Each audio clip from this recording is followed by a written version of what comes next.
তা আমরা দেখবো আমাদের যে ওয়েবসাইটে অর্ডারগুলো করে বিভিন্ন কাস্টমার, তো সেগুলো আমরা আইপি গুলো কিভাবে মূলত ব্লক করব। তো আইপি ব্লকের অনেক সিস্টেম আছে, তার মধ্যে থেকে আমি এখানে 3টা সিস্টেম তুলে ধরেছি। তো এখান থেকে আমরা একটা করে দেবো আপনার ওয়েবসাইটে, তারপর আপনার কোনটা প্রয়োজন সেটা আমাদেরকে জানাবেন, আমরা সেটা করে দিব।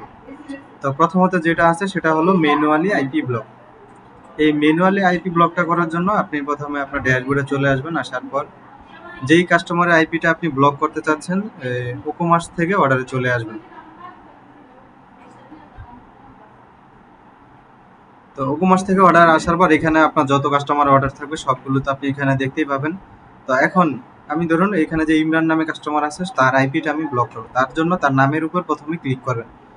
ক্লিক করার পর আপনি এখানে দেখতে পাচ্ছেন যে কাস্টমার আইপি নামে আইপিটা শো হচ্ছে ওনার। তো এই আইপিটা আপনি এখান থেকে কপি করে নেবেন। কপি করে নেওয়ার পর যদি আমরা একটু উপরে স্ক্রল করি, তাহলে আমরা এখানে দেখতে পাবো যে এন্ট্রি ফেক অর্ডার নামে একটি অপশন রয়েছে। এন্ট্রি ফেক অর্ডার থেকে আমরা ব্লক আইপিতে আসবো। আসার পর আমরা এখানে যে অ্যারোটা দেখা যাচ্ছে, এই অ্যারোতে ক্লিক করলে এখানে কিছু অপশন শো হবে। এখান থেকে আমরা যে আইপিটা কপি করে নিয়ে আসছি সেটা এখানে পেস্ট করব। পেস্ট করে তো আপনি এটা এখানে কি রিজনে আপনার এই কাস্টমার আইপিটা ব্লক করতে চাচ্ছেন সেই রিজনটা এখানে লিখে দিবেন। তো আমি এখানে লিখে দিলাম ফেক কাস্টমার। তো এখানে আরেকটি বিষয় সেটা হলো আমাদের বাই ডিফল্ট এখানে 0 থাকবে। আপনি যদি এখানে কোনো নির্দিষ্ট সংখ্যা দিয়ে দেন, যেরকম আমি দিয়ে দিচ্ছি 9, তো এটা 9 ঘন্টা পরে অটোমেটিকলি আবার আনব্লক হয়ে যাবে। যদি আপনি এখানে 0 রাখেন তাহলে এটা পার্মানেন্টলি ব্লক হয়ে যাবে। তো আমি এটা 0 রেখে এখানে অ্যাড আইপি টু ব্লক লিস্টে ক্লিক করে দিলাম। ক্লিক করে দেওয়ার পর আমাদের এটা ব্লক লিস্টে চলে আসে আমাদের এখানে আইপিটা। তো এটা হচ্ছে আমাদের 1 নাম্বার পজিশনে, যেটা ম্যানুয়ালি আইপি ব্লক। তাছাড়া আরেকটি অপশন রয়েছে সেটা হলো আমাদের এখানে স্ট্যাটাস বেস আইপি ব্লক। এটা কিভাবে কাজ করে সেটা আমরা এখান থেকে বলে দিই। ধরুন আপনার ওয়েবসাইটে কোনো কাস্টমার অর্ডার করেছে।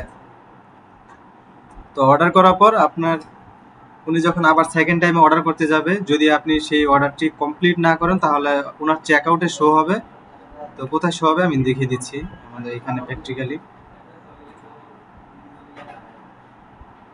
তা যখন অর্ডার করবে, সেকেন্ড টাইম আবার অর্ডার করতে আসবে, তখন আপনার এই যে এখানে এটা ল্যান্ডিং পেজ হোক কিংবা ই কমার্স, দুটোটার ক্ষেত্রেই সেমভাবে কাজ করবে। এখানে আমাদের একটি মেসেজ শো হবে।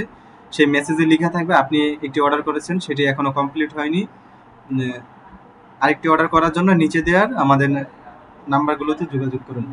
তো এখানে আপনার নাম্বারগুলো থাকবে, একটা থাকবে কল আর একটা থাকবে হোয়াটসঅ্যাপে, তারা এখান থেকে যোগাযোগ করতে পারবে। তো এটা কখন শো হবে, সেটা শো হবে তখনই যখন ওই কাস্টমার প্রথম একটি অর্ডার করেছে। আপনি সেটা আপনার এখানে যে স্ট্যাটাস নামে যে অপশনটি আছে, আপনি এটাকে এই কমপ্লিটে না দিয়ে কমপ্লিট সিলেক্ট করে আপডেট করেছেন, এটা যদি না করে থাকেন তখন শো হবে। আর যদি এটা আপনি কমপ্লিট করেন তখন আর ওই চেক আউটে সেটা আপনার সেই মেসেজটা শো হবে না। তো এটা হলো আমাদের স্ট্যাটাস বেস আইপি ব্লক। এটা আপনার অটোমেটিক কাজ করবে, আপনার ম্যানুয়ালি করার প্রয়োজন নেই। তাছাড়া আরেকটা রয়েছে সেটা হলো first order time IP block. এটা হলো ধরুন আপনার আপনি চাচ্ছেন এরকম যে আপনার কোনো কাস্টমার অর্ডার করেছে, তো ওনার প্রথম অর্ডারটায় আপনি একটা টাইমিং দিয়ে দিতে পারবেন যে এত ঘন্টা, এত দিন, এত মিনিট বা এত সেকেন্ড পরে উনি আরেকটা অর্ডার করতে পারবেন। এরকম একটি টাইমিং দিয়ে দিতে পারবেন। ওই টাইম যখন শেষ হবে তখন আরেকটি অর্ডার করতে পারবেন। তো এই ছিল আমাদের আইপি ব্লকের সিস্টেম। তো আপনি এখান থেকে কোন অপশনটি করতে চাচ্ছেন সেটা জানাবেন, আমরা সেটাই করে দিব। তো এখন আমরা যেটা এখানে করে দিয়েছি সেটা হলো ম্যানুয়ালি আইপি ব্লকের সিস্টেম। ধন্যবাদ।